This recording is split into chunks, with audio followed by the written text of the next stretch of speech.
et je tiens à le dire. Madame Cukierman. Merci, Monsieur le Président. Vous nous demandez ici de valider l'avenant qui a été signé, vous venez de le rappeler, avec le ministre Bailey en novembre dernier. Un peu à la surprise générale, il est vrai.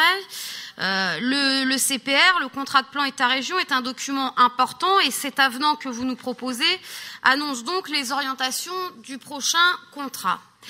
Mais à nos yeux, cet avenant manque d'ambition, je vais y revenir, et on pourrait presque croire que finalement vous vous donnez un petit peu de temps jusqu'à une hypothétique nouvelle orientation gouvernementale qui pourrait venir après juin 2017 pour pouvoir signer en tout cas un CPER plus favorable à l'ensemble des orientations de la majorité régionale.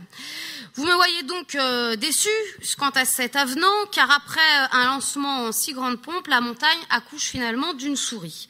Vous nous annoncez des chiffres pharaoniques, 830 millions d'euros pour la région, 291 pour l'État.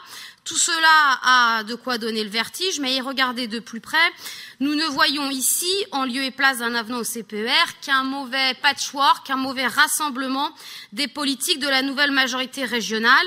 Infrastructures routières qui ont une place de choix et vous l'avez déjà fait voter ici, le développement des caméras de vidéosurveillance qui s'intègrent dans une stratégie d'aménagement, le renouveau très fort et poussé en direction du thermalisme, les contrats ambition région, etc.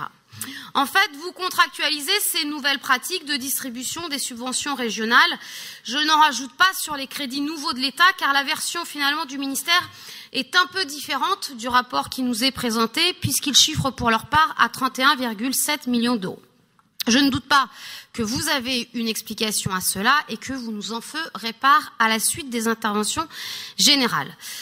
Vous l'aurez compris, cette déception quant à cet avenant, mais une déception sans surprise, s'incarnera par un vote. Puisque nous ne partageons pas vos orientations, nous ne voterons pas cet avenant. Et enfin, parce que je sais que vous avez bonne mémoire et que nous sommes une opposition constructive, je ne boude pas mon plaisir à reprendre les mots du vice-président Meunier en guise de conclusion.